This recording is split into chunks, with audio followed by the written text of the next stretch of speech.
From Logan Paul turning NFTs into a full-blown FBI investigation. Yeah, those are the agents. Yes, correct. Those are the agents I talked to. And they told you that I couldn't say anything about Cryptozoo? To Cenat launching a mix between Hustlers University and Harry Potter. I look forward to seeing you all on campus for our first ever semester.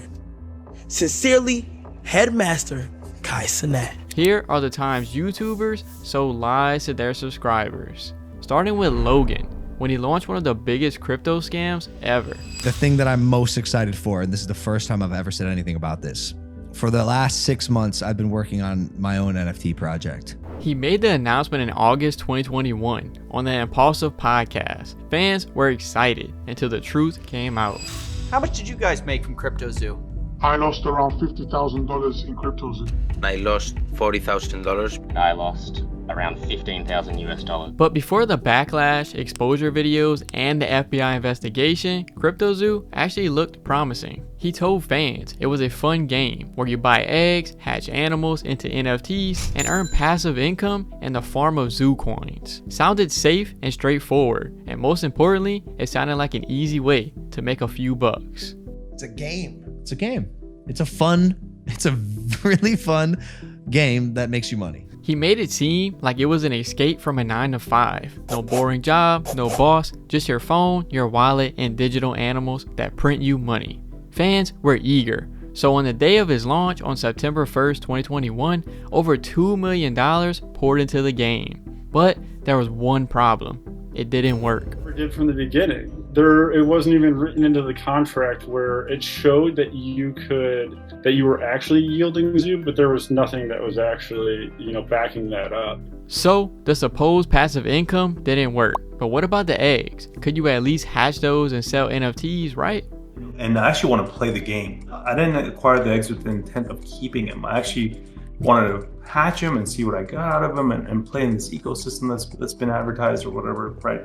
And then I can't do anything. It's not showing up on the website when I connect my wallet, etc., etc. So I'm a little baffled. I'm like, I must be doing something wrong. So I open up a support ticket. with Cryptozoo, and Ben Roth is actually the person answering my support ticket. Oh yeah, no, it's down for the moment, but we're working on it. Let me tell you, it's never been up. But despite the rough start, people believed in Logan, and thousands bought in anyway.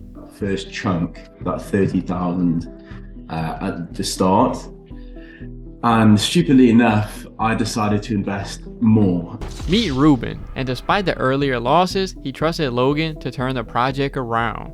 Been speaking to my dad, and I was brainwashed. I was like, Logan Paul is a trustworthy guy. Even if the project is stagnant right now, I think it's going to do really well, and I'm excited to be part of it. So. But Cryptozoo never launched properly. Behind the scenes, Logan's team was at war with each other, calling each other scammers, stealing tokens, and cashing out millions. In 2022, when the drama was at its peak, one of Cryptozoo's biggest promoters spoke about it. Actually, The biggest reason it failed, in my opinion. Okay. Because I don't want it to ever be thought that Logan's the reason it failed. He's not. Logan wasn't smart enough for what he tried to build. And then when it was built and was failing, didn't have the ability to correct it and to save face and reputation. It was more convenient to pull out than to be associated with a failing project that the dev rocked. It was a civil war. Everyone on the team was pointing fingers, even Logan. But as fans continued to lose millions of dollars, they didn't want excuses. They wanted answers. And that's when Coffeezilla stepped in. He spent over a year investigating Cryptozoo. He made 3 videos about it, exposing internal documents, fake promises, and shady wallet movements. He wanted to find out just how involved Logan was in the scam. There's one payout for $364,000 to one wallet and another $1 million to another. Both are Coinbase addresses, so we don't know who exactly that is, but clearly someone on the team made a lot of money from these NFT egg sales that do not work. Coffeezilla ripped the lid open on the whole thing and exposed everyone involved. But in 2023, Logan fired back and then chickened out. Coffeezilla is not a criminal. I called him, I apologized. My initial response to his series was that of fire, an ego, flare, whatever it is, pride. I'm a fighter at heart, and I was defensive because I know I never scammed anyone with this project. I never made any money, never sold any tokens, and I only had the best intentions going in. But the fact is that suing Coffeezilla is not going to help Cryptozoo holders. So The fallout was massive. Lawsuits, refund promises, lost trust, and now it's got to a whole new level.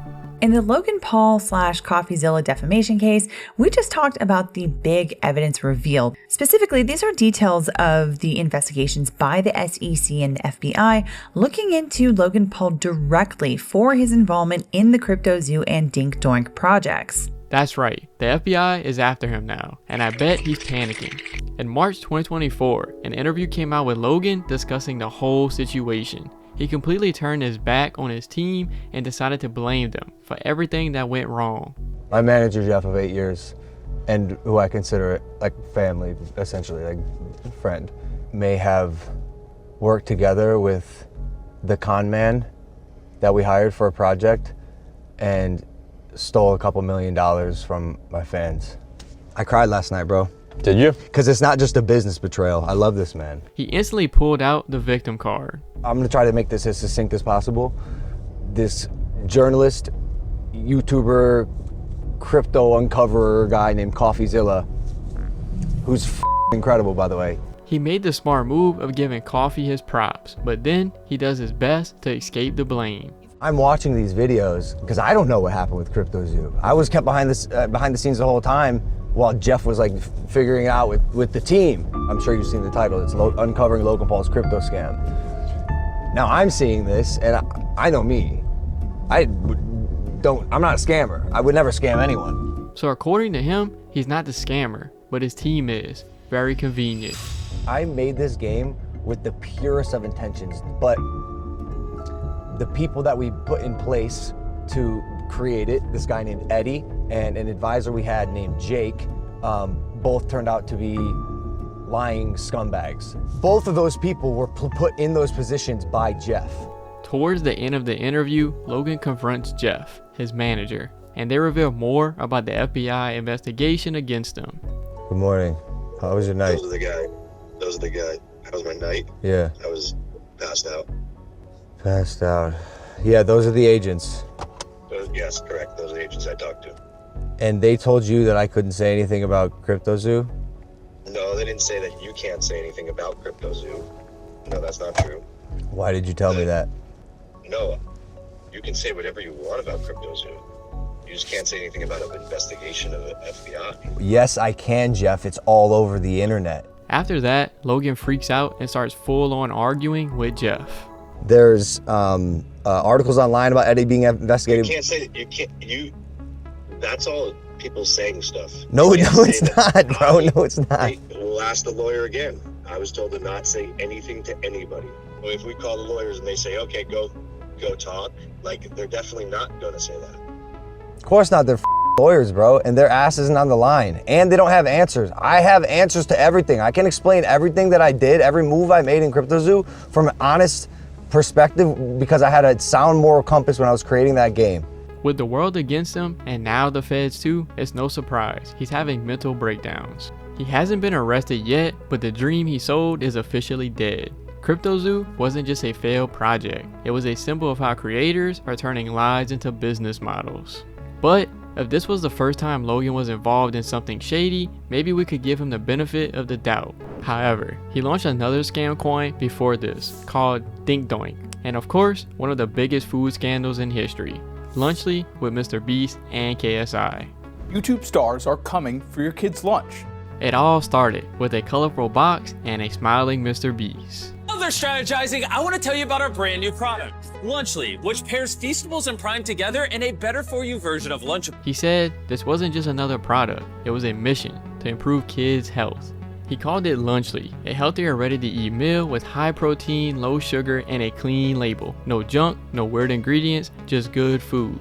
But straight after their launch came the red flags. We're also 30 less calories, 3 less grams of fat, and 8 less grams of sugar. Just because something's got less sugar does not make it healthier. And surely Mr. Beast knew that before he marketed this junk to kids. Also, his decision to partner with one of YouTube's most notorious alleged scammers was a very questionable one. Congrats, Mike. But yeah, we did launch Lunchly today. We actually just did it. But after the worst launch ever, We'd like to introduce you to Lunchly. Oh my gosh. people started to receive their Lunchlys and they were shocked. But before I even reveal how Mr. Beast scammed everyone by calling Lunchly healthy, it's not even the first time he's done this. Our pizza uses real cheese. Theirs, as it says on their box, is mozzarella pasteurized prepared cheese product. They can't even call it real cheese. See him blaming Lunchables for not having real cheese? Well, his brand Feastables had a very similar problem. How Mr. Beast was just accused of marketing his Feastables chocolate as healthy and then changing the formula to adding more sugar. And he lied about Feastables being ethically sourced and not using slave labor. A dedicated page regarding their slave-free production was also present on their website. However, in October 2023, all these mention of child labor-free and slave labor-free were removed. So why anyone trusted this is beyond me. But when people received their Lunchlys, they were in for a rude awakening. You had real doctors calling them out. Lunchly, just like Lunchables, misses the mark too many times to be considered meaningfully healthy. That while these kits are fun and tasty, their nutritional value is just not good. And instead of having a debate about it, Logan went on the offense and attacked the doctors online. But it wasn't just doctors. Every day, people started digging into nutrition labels, and what they found wasn't good. Bleached wheat flour, typical water, vegetable shortening, esterified soybean oil, hydrogenated soybean oil, not good. Contains 2% or less of salt, sugar, yeast, vegetable gums. Even the so-called healthier cookie had 12 grams of sugar, nearly half a child's recommended daily intake. So, critics accuse Mr. Beast of rebranding processed food as healthy for kids. But it gets worse. Lunchly was the tip of the iceberg. It was backed by Feastables, managed by Night Media, the same firm that helped scale Mr. Beast's burgers. Mr. Beast Burger has opened over 1,000 locations across the world, but ever since it opened, the restaurant has gotten countless complaints about cold food, incorrect orders, and even raw meat. This isn't a guy you should be trusting with your kids' health. But Mr. Beast and Logan used their huge wealth to keep pushing the product, and influencers were paid to promote it. This is great. The cheese is fire. You know what else it is? It's drippy. But even huge names like Jake weren't even enough to save this. Although he's saying the cheese was fire, the same cheese would actually be their downfall. And we just got this one. This was fresh from the store this morning. And there is a ton of mold in there. After moldy cheese was found in their boxes, it was a wrap. The backlash started building, and even people who used to support Mr. Beast started calling him out. So was it a scam? Mr. Beast never called it clean or organic, but his marketing leaned on the fact that this was healthy. But Mr. Beast isn't the only creator making lies sound good. Cenat just did the same thing, only this time it wasn't with snacks, it was a university. I'm excited to extend to you a most heartfelt welcome to the very first class of Streamer University. Cenat said he wanted to build a school for creators. He said it would change lives. Because it's like, I've gotten to see a lot of like my black brothers and sisters really get in a bag and actually cook up. But from the minute it launched, fans started calling it fake. Some said it was a scam, others said it was a glorified party disguised as a mentorship. And once the chaos started, it was too late to turn back. It started with a cinematic trailer. You're right. I'm in? Yes, you're in. I'm going to the university. Kai announced a project with special effects, a Harry Potter style storyline, and even promises of free tuition. Third, I would like to let you guys know that everything that you guys are seeing, wearing, or going to is completely free. I can't lie, it sounded epic, and what Kai said about the classes got me hyped. There will be schedules. Y'all niggas gonna go class to class. These classes are gonna be fun. These are gonna be fire creative classes. Like that on content is gonna be fire. So Kai selected 120 students, gave them all T-Mobile phones, and invited over a dozen influencers to teach fake courses. But right away, people noticed something off, especially with some of these courses.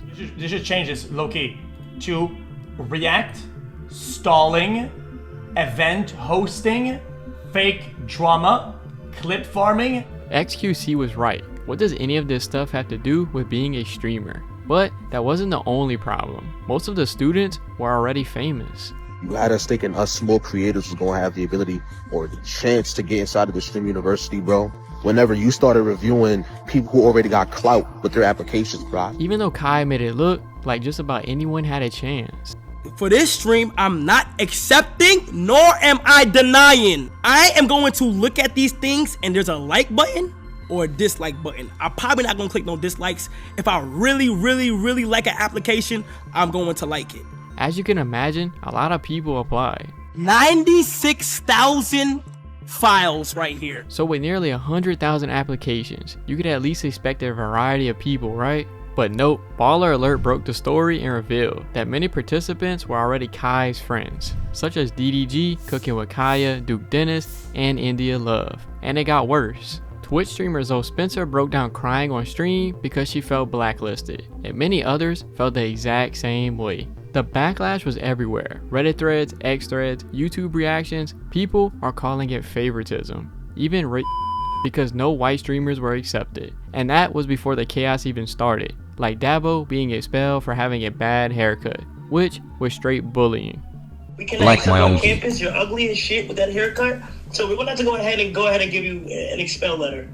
Wait, you did? Wait, you did? Have a good night. Dabo's reaction went viral. He thought he got kicked out for being ugly. Turns out it was a prank. Then came the real fights. At least one dorm was trashed. Police were allegedly called, and the vibe turned from mentor weekend to reality show meltdown. Relax, everybody, clean, everybody, cause somebody got hurt. So now I'm on my way to the hospital. After that, people started to be skeptical. He started a streamer university. Oh, that's a money grab. I love it. But it took a girl to be shot in the eye for people to start to seriously question the whole thing. Somebody got shot in the eye with an Orbeez. Her eye was it's a girl too. Kai allegedly spent millions on Streamer University, covering dorms, phones, travel, and merch, and he said he made no money. He even claimed that Netflix and Amazon offered to buy the idea, and he turned them down to keep it pure. But by then, the damage was done. The Streaming University finale ended with Kai in tears handing out awards at the graduation ceremony. And I appreciate y'all for being here. So was it a scam or just a bad idea with good intentions? I'll let you decide, but Kai's now gotta face the consequences and the people who are now calling him a liar. Let me know if you liked the video and check out my other stuff for more. Thanks for watching.